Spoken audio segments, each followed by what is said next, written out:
Some of you may have heard me at the dedication of the road marker at the intersection between the Bailey-Hazen Road and Hinman Road. So I'll try not to repeat what I said there, but I will pick up from where Peggy left off. I just have a little bit more to tell you about the process of how he came to choose a spot on the Canadian border that he did. He had a first cousin once removed, Colonel Benjamin Hinman, who fought in the French and Indian Wars in the 1750s and came home through northeastern Vermont to the Connecticut River. And so he knew, this Colonel Benjamin, he knew there was a huge tract of land that no one had settled and that it would be available for settlement, and the way to get it would be to apply to the state legislature and be granted the chance to survey it, lay out lots, put in town lines, and then someone who was very enterprising could come, like Timothy, with Colonel Benjamin's son, Aaron Hinman, and two other young men, military veterans from Woodbury up here, and build a road from Greensboro north to the Canadian border. I'm trying to keep this right close.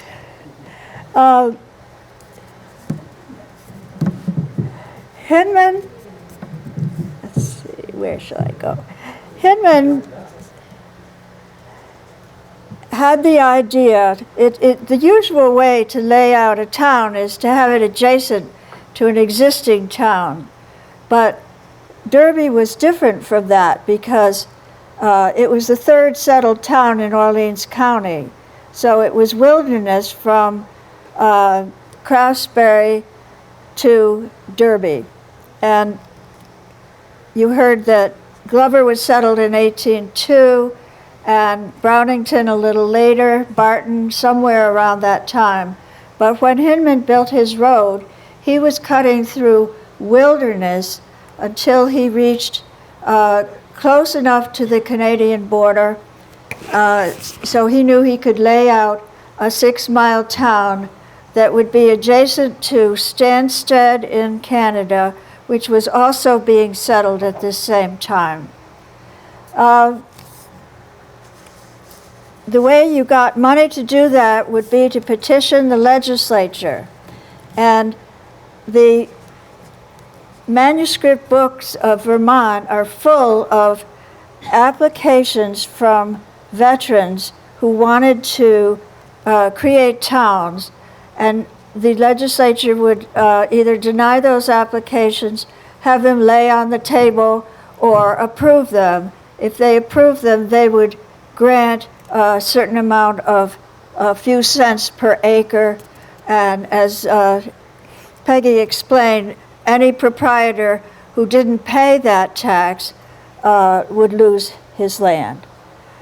Hinman had an agent back in Woodbury who was going to all the proprietors in that area.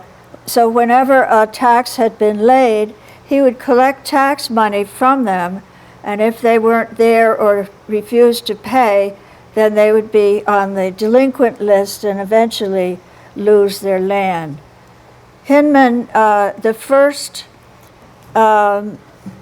vendue, they were called, that happened in Derby was in 1795, and Hinman acquired 16 more rights at that time to supplement land that he already owned.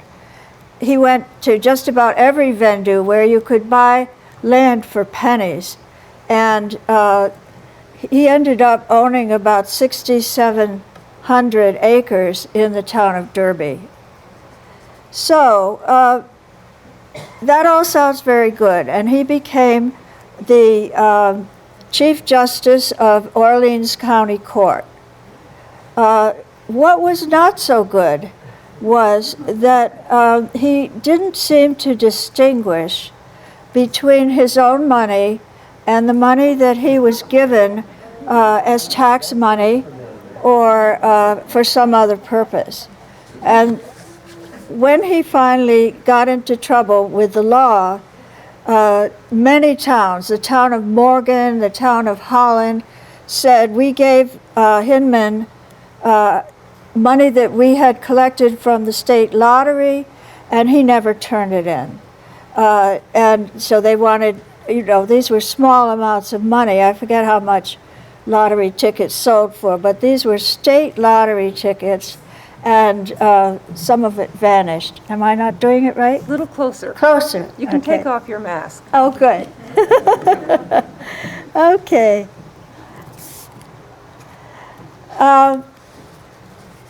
I want to explain how it happened that Hinman, who started out with such zeal, he knew how to create a new town because his town had split off from Woodbury in 1785 to become the town of Southbury.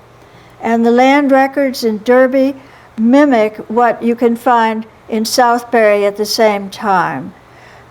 He knew how to do land records, he knew how to survey lots, and all of that was very useful when you're making a new town. A book that I found very useful understanding what was going on with Hinman is a book by Christopher Clark called The Roots of Rural Capitalism. And it's a study of 5 towns in western Massachusetts. But the situation was very similar there to what it was in Derby and surrounding towns. So I have a little quote from that book. Shifts in the exchange system, the use of credit, the emergence of cash, the negotiation of paper instruments, and the charging of interest on debts contributed to Timothy's downfall. Hinman had a store in his house as well as a tavern, and to keep track of who was buying what, he kept what is called a day book. And that day book, everybody had a day book. Every farmer had a day book. And they wrote down what they owed somebody else in a barter system where there was almost no cash exchanged. You knew your debtor, the debtor knew his creditor, and the creditor knew that if he waited until the end of the next harvest season, he would be repaid what he was owed. That wasn't true if you were borrowing at a long distance from someone you did not know, someone who charged interest and expected the interest to be repaid when he called for it to be repaid. So I even read some old newspapers with headlines in the classified section that said, "I must have some money." And that was somebody who was going to go down to Boston for some reason, and he needed to call in all the people who owed him and told them, "I need some money because I'm going to the city, so please pay me before such and such a date." And otherwise, these debts that people ran up in their exchange books, their day books, could go on for years. Now I want to read Hinman's day book that's in the Vermont Historical Society's library. Goes from the year 1798 until 1809.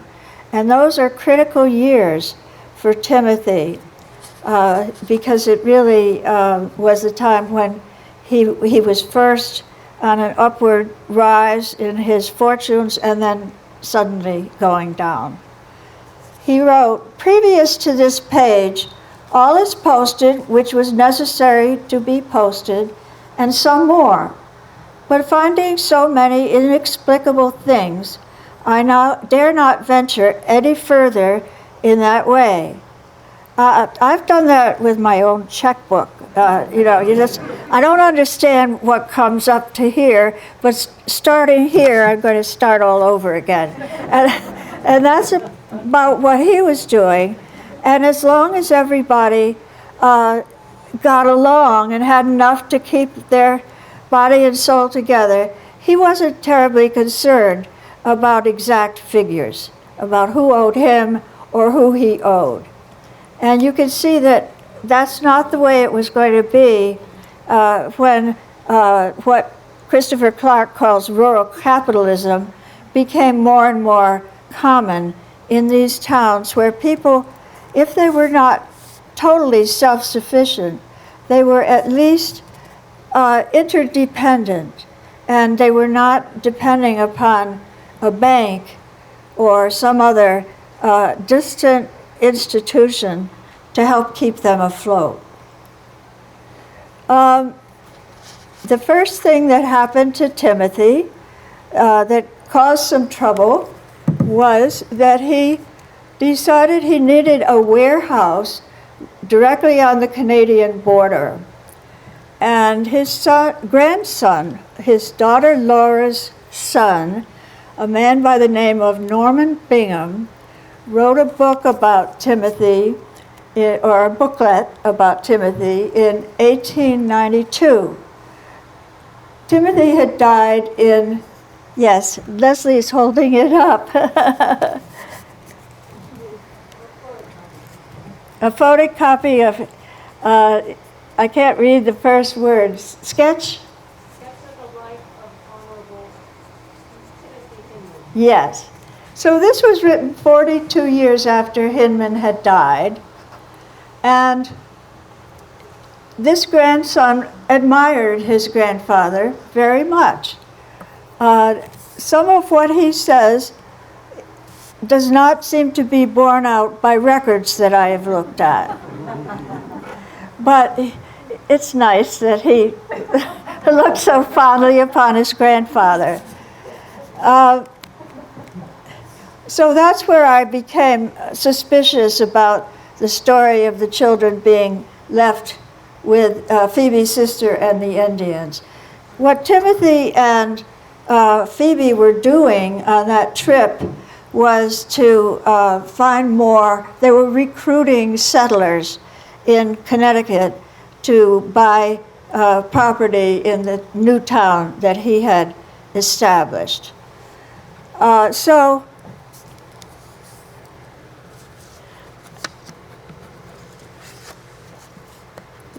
I want now to tell you that he borrowed money. He borrowed $11,000 from the Vermont State Bank, the first bank in Vermont, and a very weak, unusual bank it was, and it didn't last terribly long. He borrowed $11,000 from the Burlington branch of the Vermont State Bank. I don't know if they kept records. I couldn't find any history of that bank. Anyway, so I don't know if he told them what he was planning to do. But according to his grandson, he built a great big warehouse directly on the Canadian border.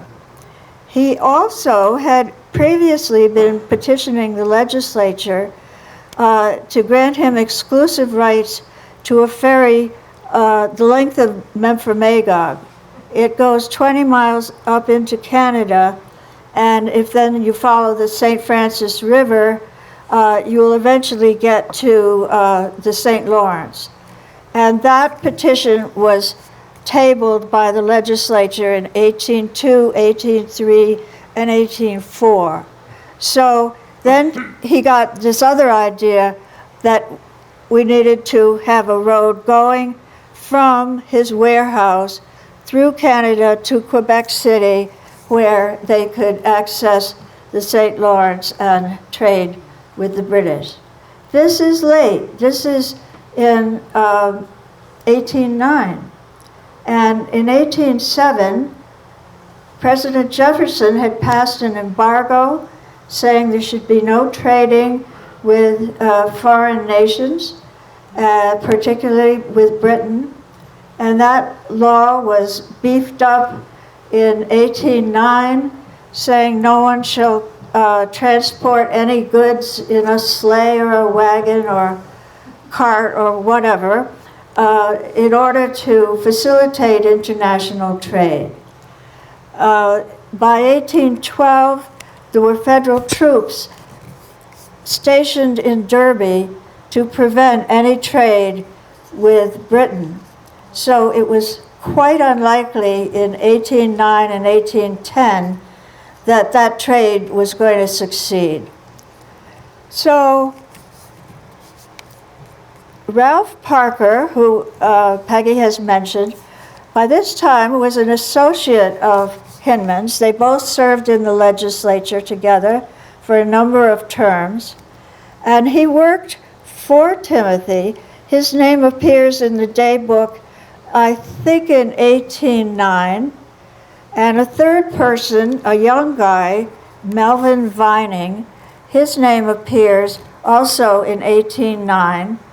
He lived in Derby, and the three of them, Timothy as principal, and Ralph Parker and Melvin Vining as co-signers, negotiated this loan with Burlington Bank. And Ralph did not know how much the loan was for. Timothy had given him the document, but the amount of the loan had not been filled in. So Ralph, when he learned that it was for $11,000, knew that Timothy was never going to be able to pay that money back. So he went on his own to the executives at the Burlington branch of the Vermont State Bank and told them they should call in that loan. And so he got his loan in December of 1808, and they called it in March of 1809. So or maybe it was a little longer, I think it was 7 months.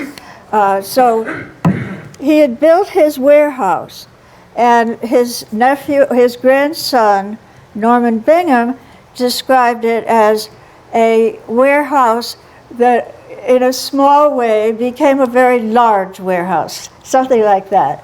Anyway, it was a big yellow building that I think existed into the early 20th century, but it's gone now. And I don't believe it was ever used as a warehouse, although it may have been after the War of 1812. So anyhow, when Burlington called in the loan, Timothy went to the Middlebury branch of the Vermont State Bank and asked to borrow $3,000 from them. And they did not require any collateral. So they gave him $3,000, so now he has a debt of $14,000. And then there were creditors in Boston who had been supplying him with things from Britain. There were 3 different wholesalers in Britain that he had contracts with, and each of them sued him once they heard that he was in trouble. Then all the creditors pile on because they hope to get some money back for what they have sold to Timothy. And so there's another $3,000 added to his debt. Altogether, he owed somebody about $18,000. And he sold or gave to, I guess he sold the land that he owned in Derby and in Morgan and in Norton and maybe Holland. And by this time, the land that is now Newport was Salem. That was a separate town from Derby. So he turned that money over to Ralph Parker, so that he hoped he'd be able to buy it back from Parker once this kerfuffle was over. But that didn't happen. So the March 1810 volume of the Orleans County Court Records, which is available at the courthouse in Newport, records what happened on the first day when Timothy is the sitting judge and there are people coming essentially to bring suit against him. And that was the last time he was a judge. By the October session of that court, it was Samuel Crafts who was the chief judge, and another man who I think was a sort of side judge, Jehiel Boardman, was also from Derby, and he directed the sheriff in Derby to attach some of Hinman's property and his belongings, and if it wasn't enough to satisfy the bank claiming the loans, then to take his body to prison. So he went first to a small jail in Sheriff Joseph Scott's buttery, and that was in Craftsbury. So it wasn't really a jail, and he escaped. And there was an amelioration for these debtors who, how are they going to be able to pay back their debt if they're sitting in prison? So a law had been passed at the state level saying they could get the liberty of the jail yard. And that concept grew. So by the time Timothy was imprisoned in Craftsbury, the liberty of the jail yard was almost the whole town. And I think the idea was that he would work on someone else's farm and be able to accumulate enough to pay back his loan. In any event, he got transferred from there to a more substantial prison in Danville. And Danville, I guess St. J was not there at the time. A lot of towns started on a hill and moved downhill for water power, and I think that's true of Danville and St. Johnsbury. It's true of Craftsbury Common and Craftsbury. It's true of many, many towns. It's true of Hardwick. Anyway, Danville had a courthouse. It was called the Supreme Court of Judicature. And whenever I asked for those records, people would say, no, there is no Supreme Court of Judicature. You mean Superior Court. But there certainly was a Supreme Court of Judicature, and it was located in Danville. And the records were in a wonderful closet in the courthouse in St. J. And there was no particular order, it was just stacks of books, but I could find the records of the people who were suing Hinman once he was in prison. It included his brother Isaac, who said that Timothy had promised him goods which he had never delivered, and that suit was for a couple of $100. He was also sued by Ralph Parker, who said the story that I told you, that when he signed for the loan, there was no indication as to how much it was. And so he had not benefited in any way from the money that Timothy had borrowed, and he felt he should not be held responsible even though he was a co-signer. Melvin Vining, who owned nothing, he was just a young guy, we think absconded or removed himself somewhere in Canada. Anyway, he vanished. And there were other people in Derby suing, claiming that they had been promised things of value by Hinman, which he had never delivered, or they had, for example, let me think of another good, there was a poor guy, this is very murky, but there was a guy named Elisha Bartholomew, and he was in Lower Canada, but Timothy had gotten an instrument, it was called, I think we would call it a check, and he owed Bartholomew some money, and he gave him this check, this piece of paper, and Bartholomew then tried to deposit it somewhere or spend it on something, only to find that this check had already been cashed and it was of no value whatsoever. And because he tried to pay for something with a fraudulent check, he had been imprisoned for over a year, and he didn't think that was fair. So the legislature had to deal with a lot of these suits, more in Orleans County than in any other county, and involving more families. For example, it wasn't just Isaac who was suing his brother. The family named Bangs, Eliphalet Bangs, and I forget what his brother's name was, also was sued. And I also checked census records. In 1810, there were 95 heads of households in Derby.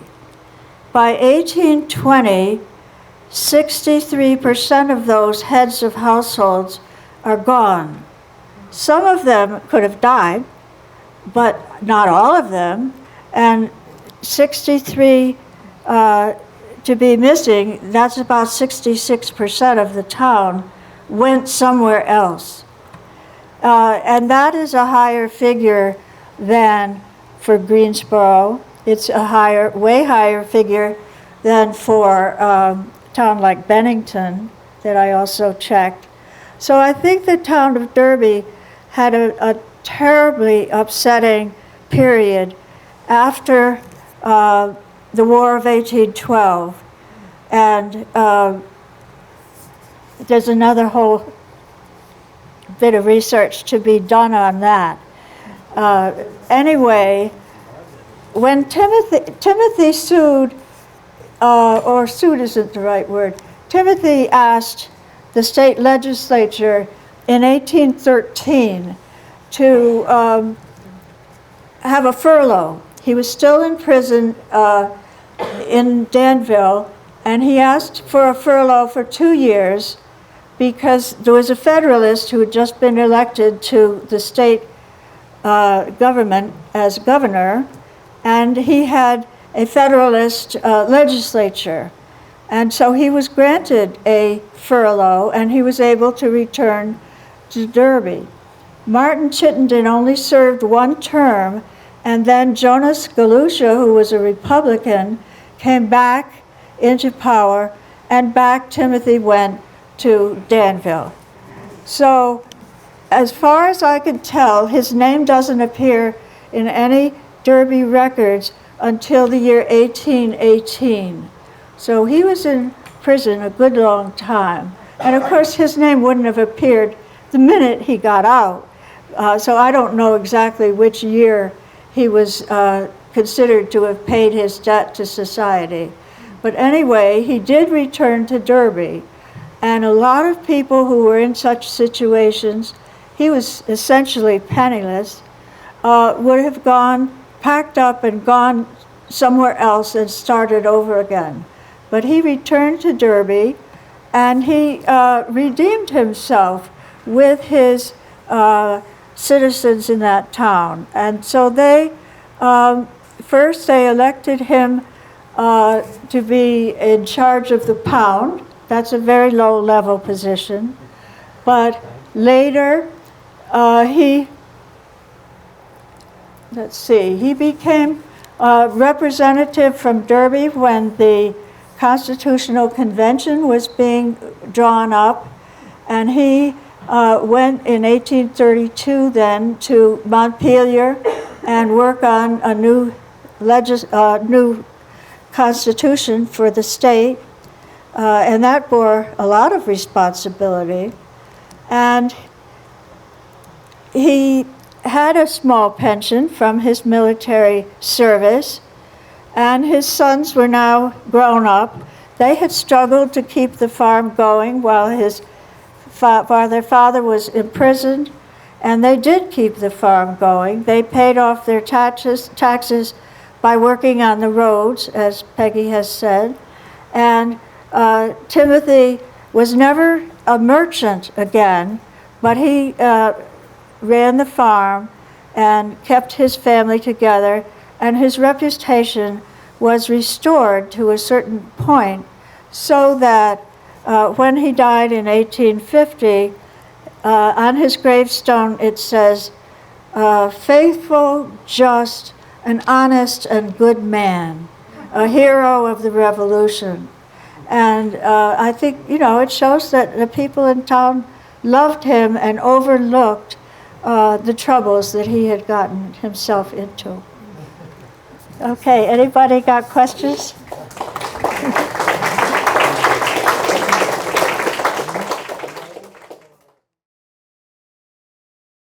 I've seen an ad in a newspaper from Quebec when they opened the road, which did eventually go from Shipton, which is now Richmond on the St. Francis River, up through Quebec to Quebec City.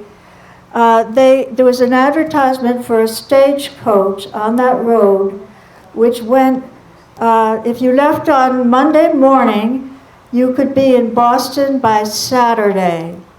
And so 5 nights on the road. But when Hinman Road was for travel within the United States, within northeastern Vermont, I think they expected a horse to be able to go about 10 or 12 miles, and then you'd get to a tavern and you could exchange for a fresh horse. So some of those stops would involve meal and overnight stays for the people on the stagecoach. So I don't have any figures or any idea really on these shorter trips how long it took. I think the Hinman Road was originally more for moving goods than for moving people. And it would have been oxen pulling carts and such kind of traffic that was mostly there. And I don't know how long it took them. But once there were settled towns in Glover and Brownington, Barton, you could stop off, probably spend at least one night.